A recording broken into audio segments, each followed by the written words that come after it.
Қазақстанда сөз бостандығының ахуалы қалай? Елде цензура бар ма? Осы сұрақ бәрімізді қызықтыратын шығар. Жақында шекарасыз тілшілер халықаралық ұйымы дүниежүзілік баспасөз индексін жариялады. Қазақстан былтырғымен салыстырғанда 33 сатыға жоғарылап 122 орынды тұрақтады. Алайда зерттеушілер мұның елдегі ахуалы жақсарды дегенді білдірмейтінін ескерткен. Себебі биыл бағалау жүйесі өзгерген, ендеше зерттеушілер Қазақстандағы сөз бостандығына қатысты не айтқанын шолып шығайық.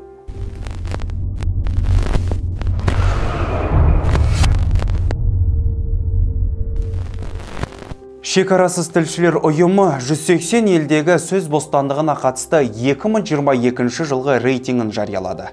Қазақстан RSF зерттеуіне сай, сөз бостандығы бойынша 122 орынға көтерілген.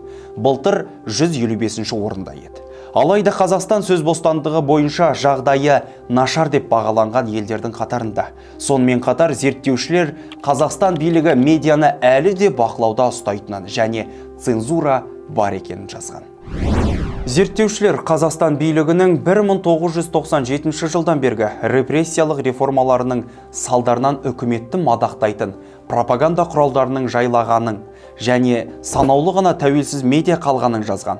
Бұған қоса Қазақстан журналистерінің құқықтық тұрғыда да қорғалмайтынын айтады.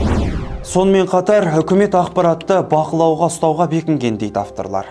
Олардың сөзінше, билік маңызды оқиғалардан хабар таралмас үшін қамау, шабуылдау, телекоммуникацияны бұғаттау, интернетті өшіру секілді барлық амалды қолданады.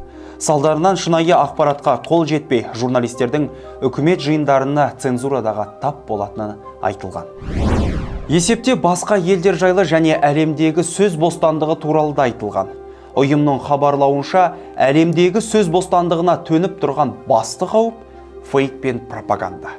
Есеп авторларының жазуынша, пропаганда жүргізілетін деспорт режим мен ашық қоғам арасындағы теңсіздіктен демократия әлсірейді.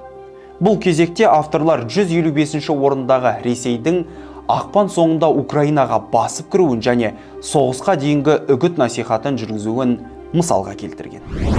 Сөз бостандығы бойынша алғашқы үштікке Норвегия, Дания және Швеция, ал ондықта КСРО құрамында болған екі мемлекет бар. 4-ші орында Эстония, 9-ші орында Литва.